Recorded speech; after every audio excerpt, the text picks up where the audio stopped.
The monk once asked, "If you waste a moment, where does it go?" No one could answer, because no one truly sees where time disappears, only that it never returns. There was once a boy who lived as if the sun would always rise for him. He wandered through life like a cloud without wind, drifting, weightless, without direction. He smiled easily, laughed often, but never listened when elders spoke of effort or meaning. The hours were like shadows on the wall, shifting silently, unnoticed. He thought he had all the time in the world. Then, one autumn morning, a stranger arrived. He was old, wrapped in the scent of sandalwood and silence. His eyes held the stillness of the moon. The villagers whispered his name. Some called him a sage, others a wanderer, but all agreed he carried something rare. The boy was curious, not because he sought wisdom, but because he was bored. So he followed the path to where the stranger sat, beneath a tree that had seen generations come and go. "Sir," the boy said, "they say you know things no one else does. Can you tell me something, anything, that will change me?" The old man said nothing at first. He reached into a worn satchel and held out an hourglass. The sand inside moved slowly, like breath. "What is this?" asked the boy. "A mirror," said the old man, "but it doesn't reflect your face. It shows how much of your life is slipping through your fingers." The boy turned the hourglass in his hands. The grains of sand shimmered like tiny stars falling through space. Each one descended without sound, without hesitation, softly, but with certainty. "Why give me this?" he asked. The old man's voice was calm, but it carried the weight of stone. "Because you are not empty, child, but you are being emptied every day, every breath, and you do not see it." The boy stared at the falling sand. He felt something unfamiliar stir within him, not fear, but a strange recognition. He was watching time die. "People speak of time as if it were money," the old man continued, "but money lost can be earned again. Time lost becomes a ghost. It haunts you in the quiet hours. It visits you in your regrets." The wind shifted, stirring the leaves around them. Somewhere in the distance, a bell rang from a temple. "But I don't know how to begin," said the boy. "How do I stop wasting it?" The old man took the hourglass and placed it gently on the ground. "You begin by watching. Just watch. Not with your eyes, but with your presence. Watch how the day passes, how your hands move, how your thoughts drift. Awareness is the first door. Only those who are awake can walk through it." The boy nodded slowly, unsure if he understood, but unable to look away from the hourglass. And then the old man whispered, "The question is not how much time you have. The question is, how awake are you while it passes?" That night the boy didn't sleep. He lay beneath the open sky, the stars like ancient eyes watching in silence. The hourglass sat beside him, glowing faintly in the moonlight. For the first time, he noticed how long a minute could feel, how stillness stretched when one listened deeply. By dawn, something within him had shifted. The world looked the same, yet felt entirely different. He no longer walked through the village with indifference. He moved slower, saw more. The woman sweeping her doorstep, the boy fetching water, the old man lighting incense before a shrine. Every moment whispered, "I will never return." He found the old man again beneath the tree. "I see what you mean," the boy said, "but seeing isn't enough. I want to change." The sage nodded. "Desire is not the fire. Discipline is." He gestured toward a flat stone and said, "Sit." The boy obeyed. "Now breathe." And so began the boy's first lesson, not in books, not in chants, but in breath. Time is not something to chase or control, the old man said. It is something to meet, right here, in this inhale, in this exhale. At first the boy's thoughts ran wild, old memories, future worries, small irritations, but the sage's voice was steady. Return to now, again and again. The sun climbed overhead, but the boy stayed still, and for a brief golden moment, he felt it, his mind settling, his heart quieting. Time, once his enemy, had become companion. Days passed like falling petals, quiet, unnoticed, but each with its own fragrance. The boy, once restless, now woke with purpose. He began to rise with the sun, greeting the light as a sacred guest. No longer did he lose his mornings to idle thoughts or lazy habits. He swept the temple grounds before the villagers stirred, listened to the bird song as if it carried teachings. He bowed to the old man, not just with his body, but with his spirit. The sage watched in silence, offering no praise. He simply nodded when their eyes met. That was enough. One morning the boy asked, "How did I waste so much?" The sage answered, "Because you believed that life begins later, after success, after comfort, after some imaginary moment that never arrives." He placed his palm on the earth. But life begins now, always now. It is never tomorrow, and rarely yesterday. The boy began keeping a small journal, not of goals, but of moments. The laughter of a child, the way the wind moved through the bamboo, the taste of warm tea after hard work. He had discovered that fulfillment was not something to be chased, but something to be witnessed. He no longer feared time. He respected it. And slowly, the village noticed. The boy who once wasted his days now carried a calm fire in his eyes.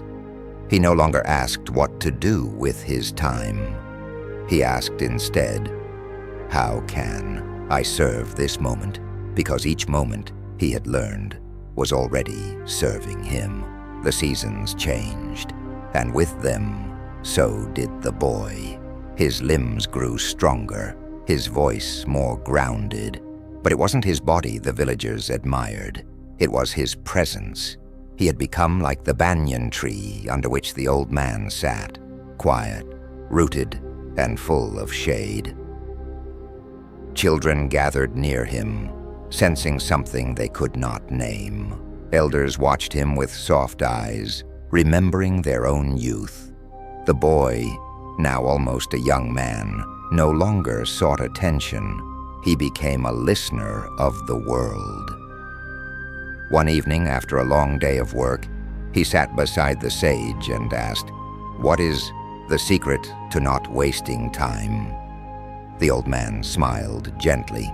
"Do not treat time as a tool. Treat it as a temple. You do not hurry through sacred ground." The boy reflected on this. So many people rushed through meals, through conversations, through years, always chasing the next moment, never tasting the one they stood in.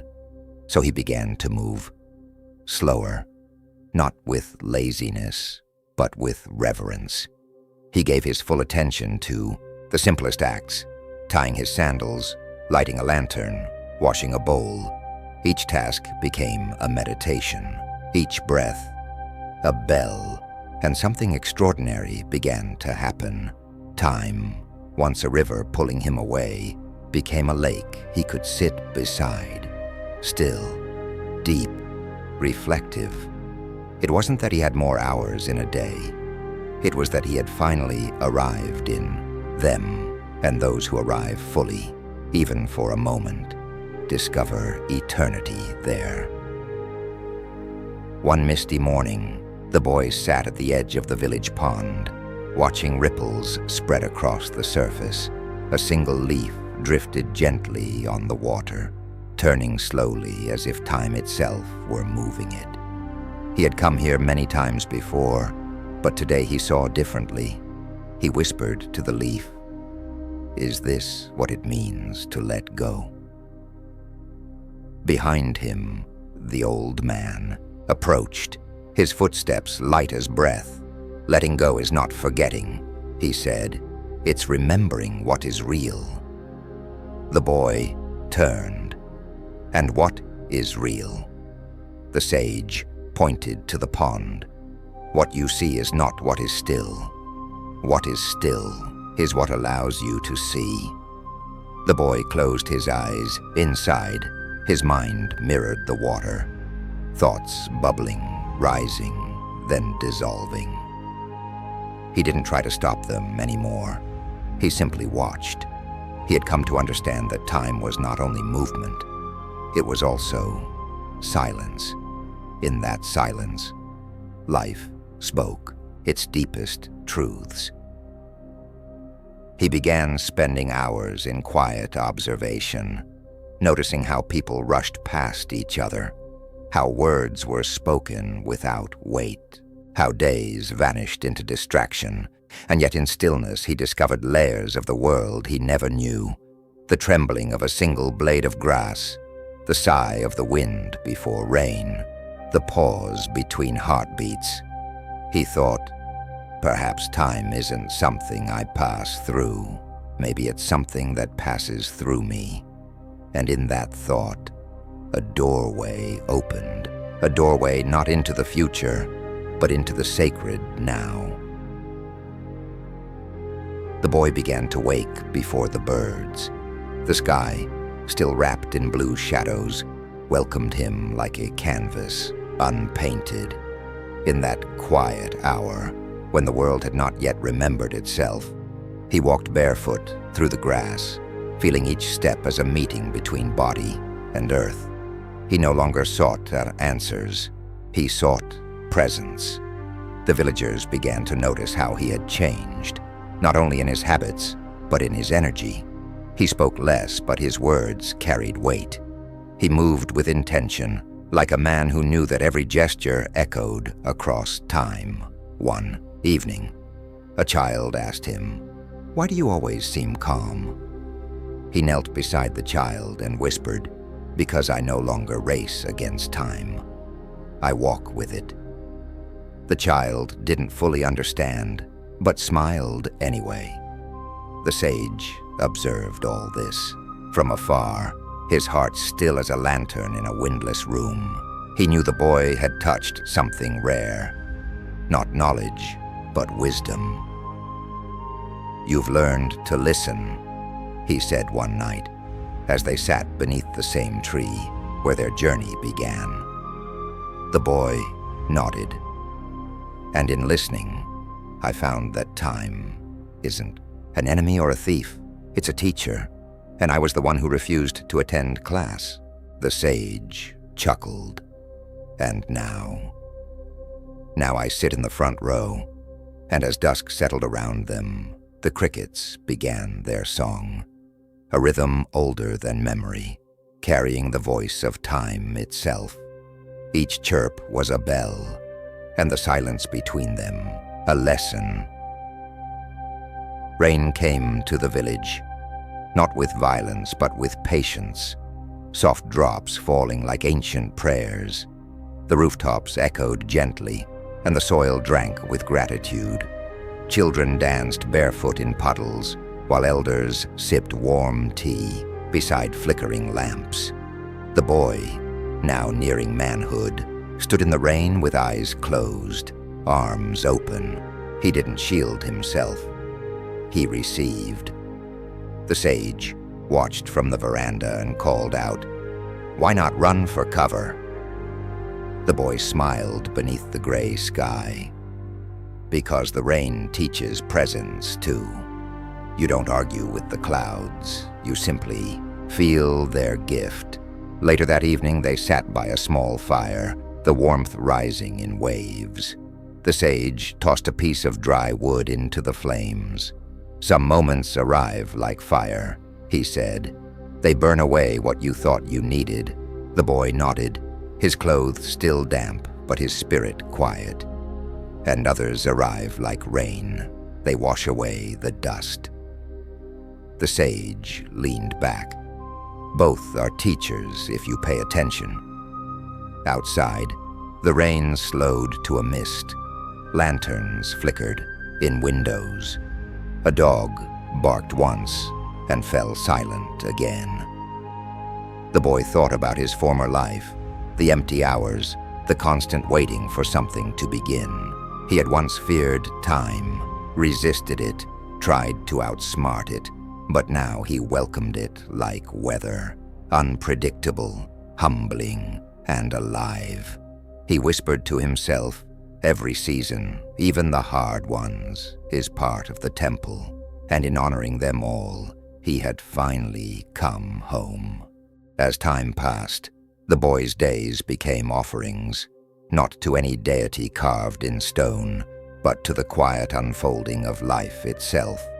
He no longer measured success by achievement, but by presence, by how fully he inhabited the smallest moment. One afternoon, a traveling merchant stopped by the village.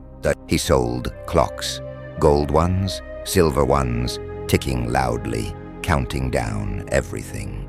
The villagers gathered in fascination. Time captured in elegant cages. The merchant noticed the young man and asked, "Don't you wish to own one? To never lose a second again?" The boy replied gently, "I already own time. I just don't trap it." The merchant laughed. "And how do you measure your hours?" The boy pointed to a child laughing, to a leaf trembling, to a pot of rice steaming over a fire. "By how deeply I feel them." The merchant walked away, puzzled, but the villagers remained quiet, absorbing the simplicity of his answer. Later, under the banyan tree, the sage asked, "Do you regret the years you wasted?" The boy thought for a long while. "No," he said at last. "Even my forgetting was part of the remembering. Even my delay helped me understand the value of arrival." The sage smiled, eyes full of sky. "Then you've truly understood. Time isn't something to catch up to. It's something to walk beside, with reverence." And as the wind passed between them, they both bowed, not to each other, but to the invisible current of time itself. And in that bow, something eternal bowed back. Word of the boy's transformation began to travel beyond the edges of the village. Strangers came not to ask for miracles, but to sit in the presence of someone who had learned to listen. He offered no sermons, no grand philosophies. He simply lived, each movement, each word, shaped by awareness. To those who asked for guidance, he would hand them a bowl of water and say, "Try not to spill a drop."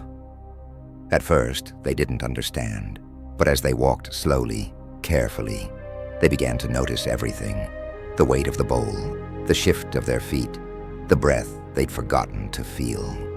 One woman returned, eyes wide with realization. "I've never felt so alive," she whispered. "That," the boy said, "is time paying attention to you because you finally paid attention to it." Under the banyan tree, he and the sage would sit in silence for hours, speaking only when words rose naturally. One day, the sage said, "You've become the hourglass." The boy tilted his head. "You no longer chase sand," the sage continued. "You've become the vessel through which it flows." The boy closed his eyes, allowing that truth to settle within him. He had not conquered time. He had not defeated it. He had simply become its companion, and in doing so, He had become a companion to life itself. The sage smiled. One who honors time honors the sacred, and the sacred, in turn, reveals itself, grain by grain, breath by breath, moment by moment. As the years unfolded, the boy, now a man, remained rooted in the same village where his journey began.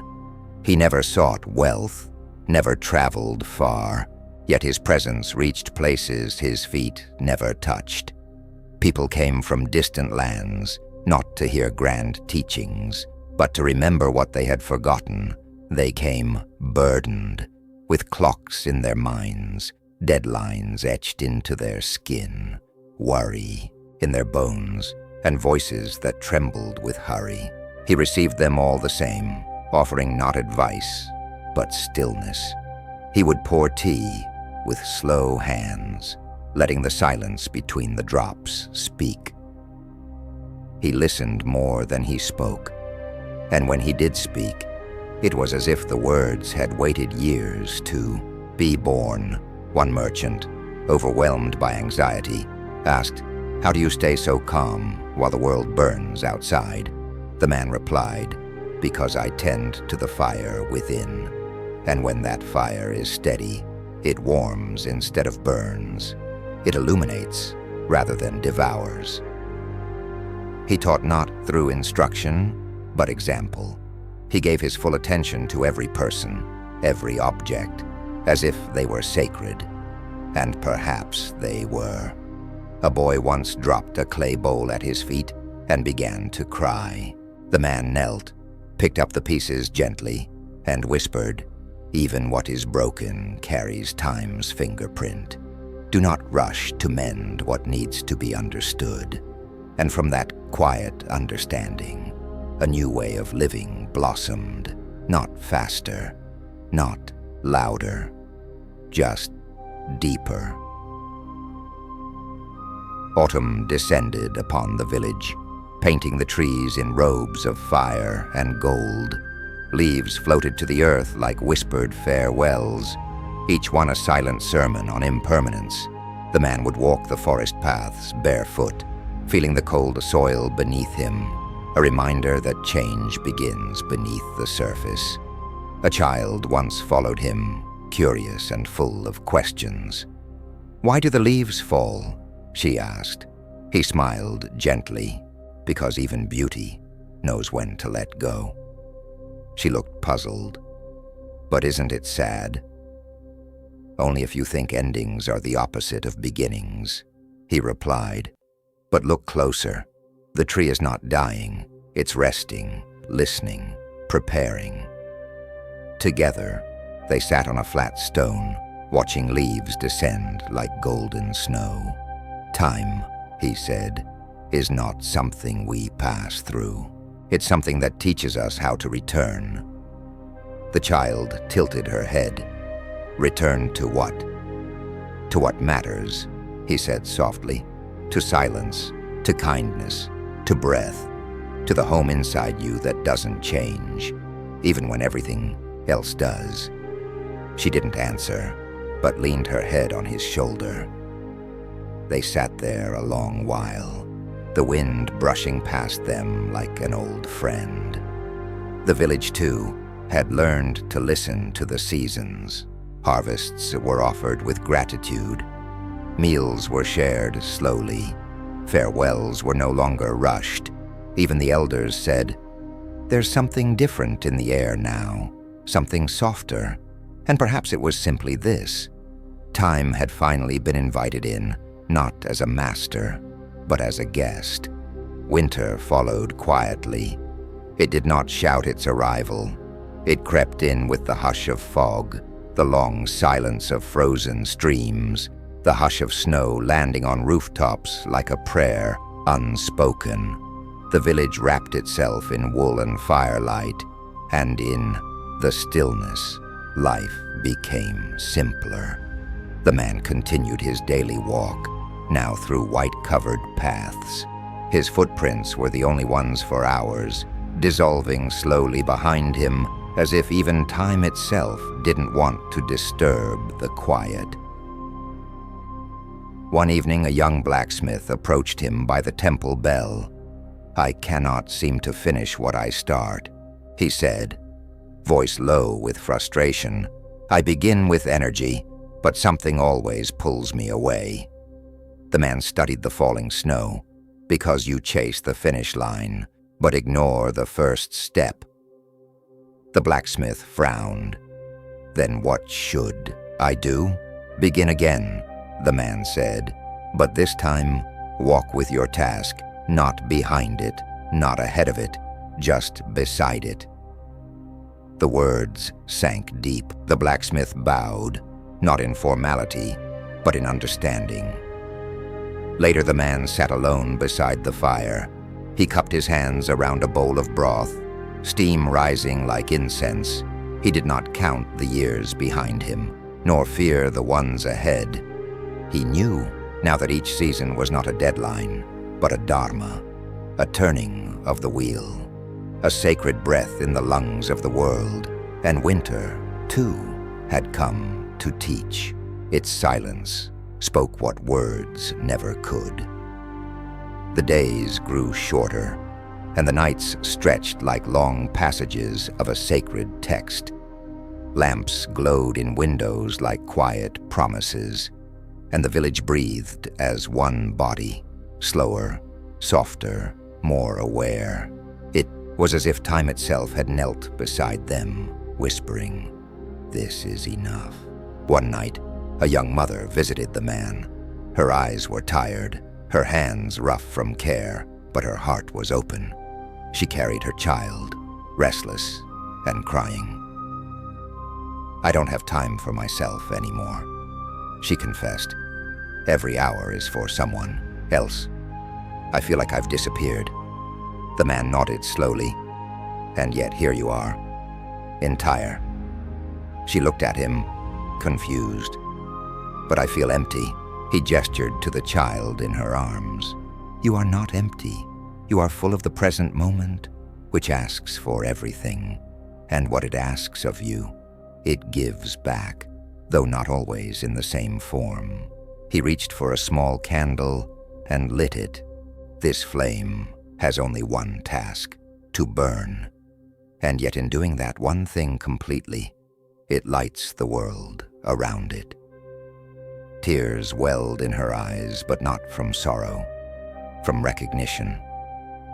She bowed deeply, holding her child a little closer, not as a weight, but as a rhythm she had forgotten she was part of.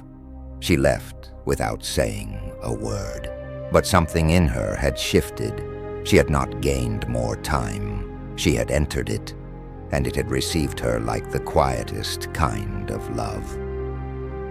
Spring returned, not with trumpets or fanfare, but with soft persistence. Buds opened on branches once bare, and streams that had slept beneath the frost began to murmur again. The village stirred gently, like a body waking from a long and sacred dream. The man walked the paths he knew by heart, now softened with petals and light. He noticed how the air itself had changed, not just warmer, but filled with expectancy, like a breath drawn in and held just before a song. A teenager approached him one morning, eyes full of ambition. "I want to do something great," he said, "something that matters, but I don't know where to start." The man smiled.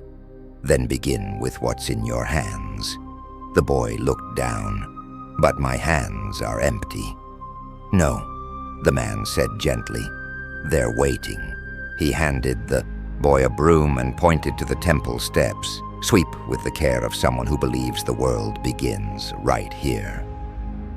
The boy hesitated, then began to sweep, slowly, then more steadily. Dust rose, sunlight fell, and something invisible shifted. By the time he finished, his face was changed, not with pride, but with peace. He looked at the man and said, "It was just sweeping." The man replied, Then perhaps the universe is made of small things done with large presence. And in that moment, the boy understood. Greatness isn't born in crowds. It begins in silence, in service, and in choosing to be fully where your feet already are. The man grew older. His hair, once dark and wind-blown, turned the color of ash and moonlight.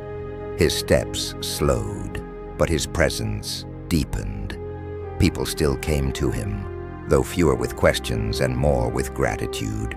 He had become less a teacher and more a mirror, reflecting back what already lived within those who sat beside him. One day, a traveler came from a distant land. He had heard stories of the man who understood time, who walked with it instead of against it. He brought gifts, spices, coins, scrolls.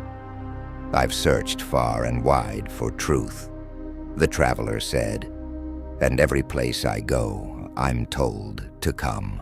Here." The man looked at him kindly. "And what do you seek, truly?" The traveler hesitated. "Peace, I think. A sense of enoughness. I want to feel like I'm not missing my life." The old man pointed to the ground. "Then sit, not just with your body, but with your whole being. Sit until the noise grows tired of itself." They sat together in silence. Birds passed overhead, leaves fluttered, and after some time the traveler whispered, "Is this it?" The man smiled, barely.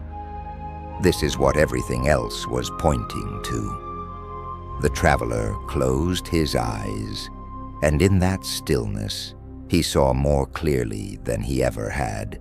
Not visions, not answers, just life, untouched and waiting. And for the first time, he no longer wished to chase anything, because he had arrived, entirely, quietly, without needing to become more. The village grew as all things do, touched by time. New houses rose where fields once stood. Children became adults, and stories passed from lips to listening hearts. Yet through all change, the banyan tree remained, still and unshaken, the same place where it had all begun. The man now sat with a cane beside him, though he rarely used it. His eyes, though dimmer, held galaxies of stillness. People no longer came just for answers. They came to remember how to breathe. One morning, a group of students from a faraway city arrived, eager, bright, full of restless thought. They sat around him, notebooks in hand. "Teach us something, wise," one of them said.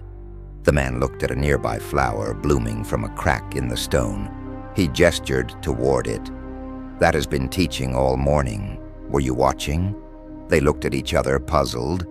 "But that's just a flower," one replied. The man smiled.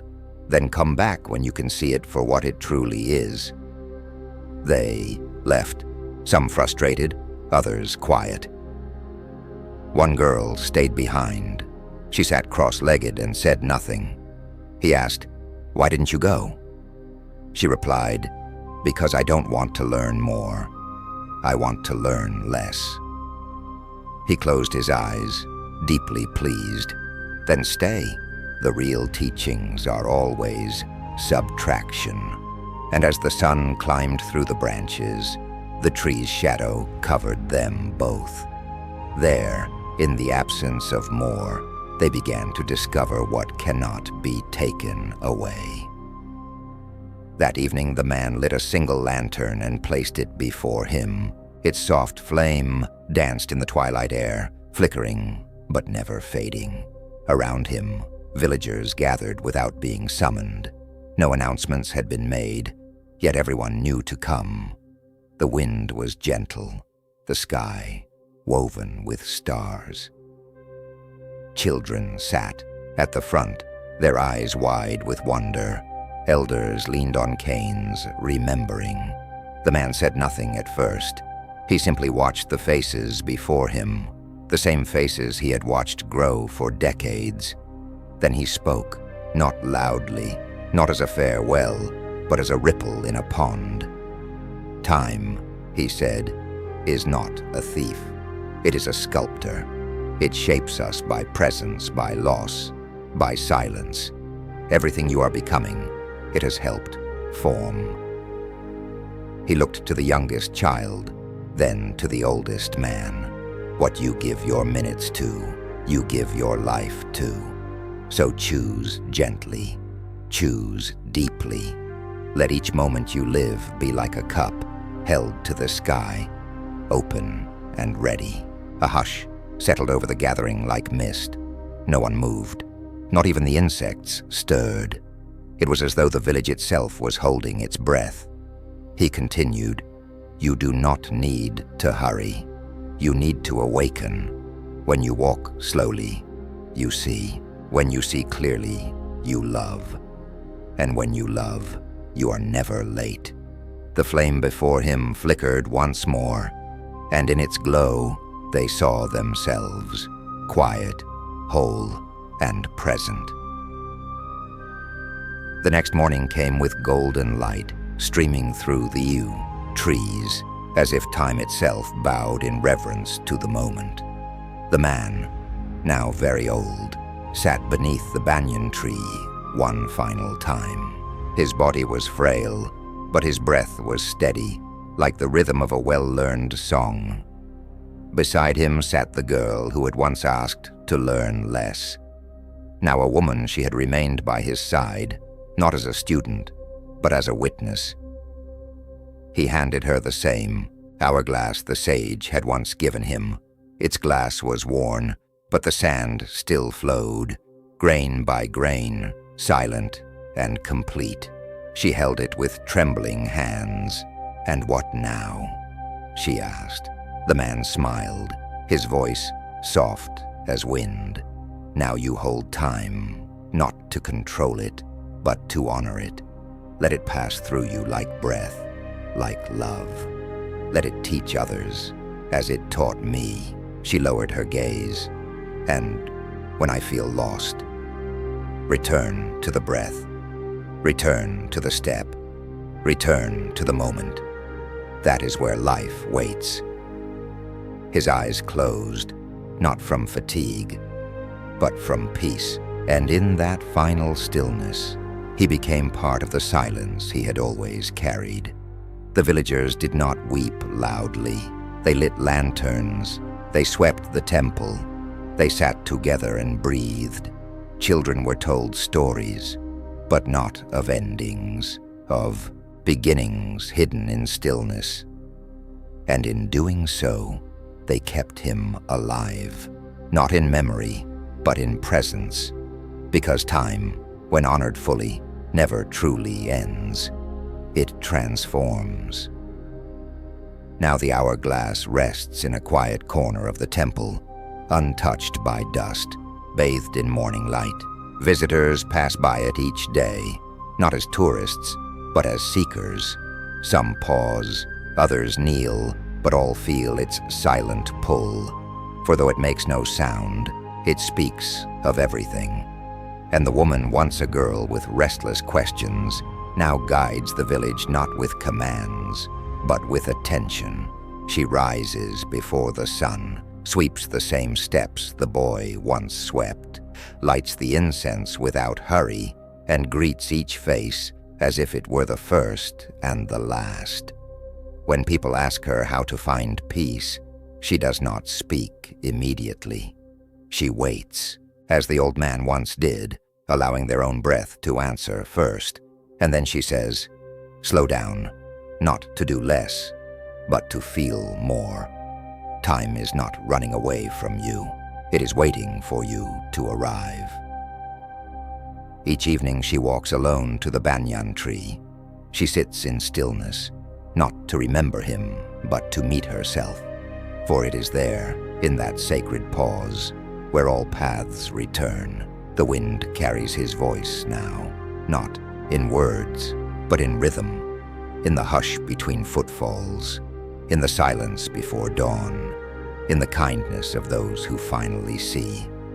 And to those who truly listen, the teaching continues, not in books, not in temples, but in the living pulse of the present moment. This is the Dharma of time, and it is yours now.